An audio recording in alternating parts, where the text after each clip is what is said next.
Pasti bene, saya temukan satu berita, saya ambil dari Vatican News. Meningkat peminat agama Katolik di Amerika Serikat. Itu katanya. Kita baca sama-sama ya. Pertumbuhan minat terhadap iman Katolik di Amerika Serikat didorong oleh, ini motifnya, pencarian kebenaran, tujuan hidup, dan keinginan berkomunitas, terutama di kalangan dewasa muda. Oke? Ada kerinduan mencari kebenaran. Menarik sekali bahwa sebenarnya gampang sekali mengetahui apa yang sedang terjadi, apa informasi lewat media sosial, lewat AI. Tapi justru di sana tantangannya, sebagaimana dalam Magnificat Humanitas juga Paus Leo katakan ya. Soal ada bahaya kita ini kehilangan orientasi mencari yang benar. Nah, menarik bahwa orang kembali ke gereja untuk mengetahui apa yang sebenarnya yang paling mendasar, apa yang saya mau cari dalam hidup. Ke gereja. Mencari tujuan hidup juga. Nah, ini termasuk tadi saya katakan itu soal tujuan hidup. Orang dewasa muda pergi ke gereja untuk bertanya. Dalam hal ini Katolik ya.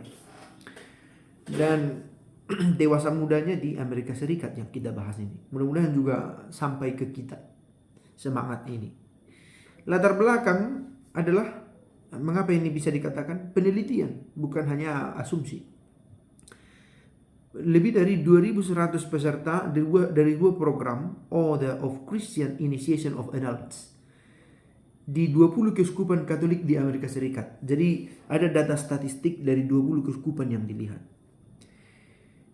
Hasilnya ditunjukkan pada 18 Juni 2026 oleh Keuskupan Agung Chicago bekerja sama dengan 19 keuskupan lainnya yang meninjau pengalaman peserta antara Februari hingga Mei 2026. Jadi dari 2.100 orang ini yang ikut dalam Christian Initiation of Adults.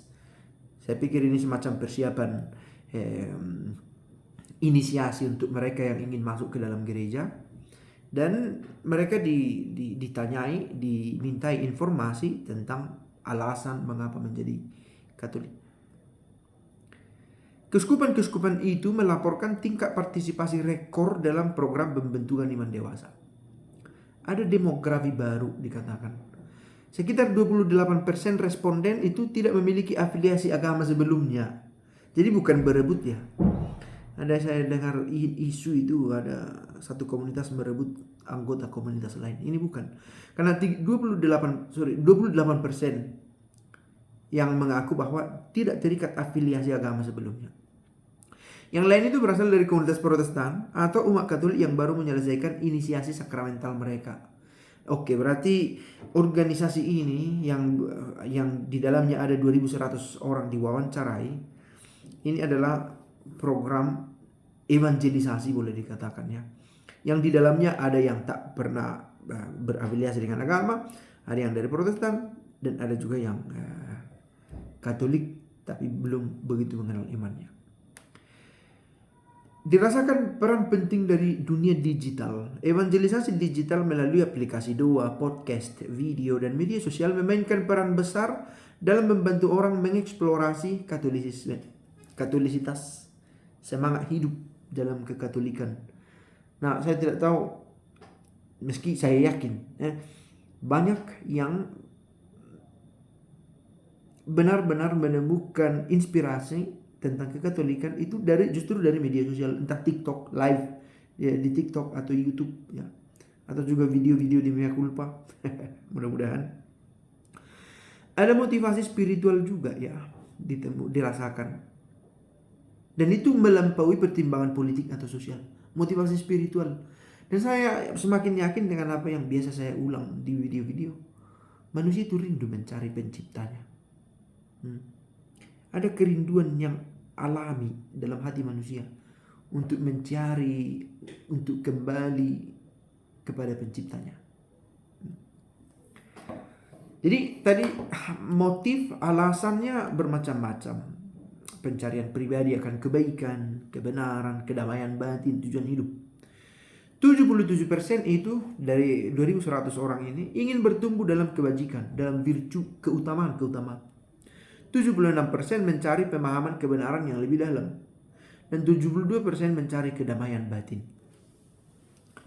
pencarian personal ya, pencarian personal. Tapi menariknya mereka butuh satu komunitas. Karena kan ingin bertumbuh dalam kebajikan, ingin merasakan kedamaian batin, dan ingin mencari pemahaman yang benar yang lebih dalam.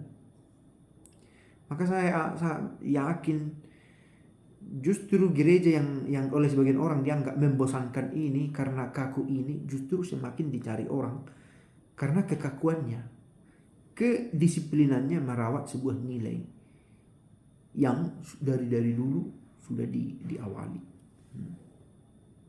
Ketertarikan pada liturgi dan tradisi gereja selama 2000 tahun juga menjadi alasan kuat. Nah, ini pernah juga saya katakan ini kan, banyak kami pastor ini salah mengerti melihat kebutuhan orang muda. Maka gereja dibuat sebisa mungkin seperti gaya orang muda, dengan band, dengan apa, yang ternyata itu dianggap justru cringe, aneh gitu, atau apa istilahnya, lebay. Gereja yang dicari oleh orang muda justru gereja yang memiliki liturgi yang antik, yang tradisional, yang menunjukkan kesakralan gitu. Ada tantangan bagi orang-orang yang mau masuk ini, terutama generasi Z, seperti perasaan tidak siap secara spiritual, ada kecemasan tentang partisipasi dalam liturgi, ketidakpastian apakah mereka akan diterima dalam komunitas paroki. Ada juga tantangannya, fenomena-fenomena yang terjadi di tengah generasi muda, dalam hal ini generasi Z dikatakan. Fenomena ini menandai pergeseran di mana orang mendekati gereja bukan karena alasan keluarga atau pernikahan, tapi karena pencarian pribadi akan Tuhan. Ini menarik, pencarian pribadi. Jadi ada harapan yang disampaikan, perlu pendampingan pribadi gitu. Selain bahwa kita punya keinginan sendiri mencari-cari di Google, di artificial intelligence, di live TikTok, YouTube, tapi perlu juga gereja secara konsisten mendampingi dan serius gitu ya. Dalam hal ini paroki dan keuskupan maunya ada fokus pendampingan ini pribadi, personal accompaniment bagi mereka yang mau bergabung. Perlu jalur yang lebih jelas untuk eksplorasi iman. Dalam hal ini gereja sudah punya ya sistem katekese. Kapan dia mulai belajar, kapan kursus, apa materinya. Meski tidak di semua paroki mungkin begitu teratur ya. Kemudian ada malam Paskah, hari pembaptisan, penerimaan resmi. Penting menciptakan komunitas yang ramah gitu loh. Kalian yang Katolik itu, buat komunitasmu itu komunitas yang welcome untuk mereka yang mau belajar. Tanggung jawab kita ini. Supaya terutama bukan pendampingan, itu salah satu ya, tapi juga seseorang itu merasa di rumah gitu loh. Sebuah berita yang menurut saya positif ya, baik untuk perkembangan gereja. Ciao.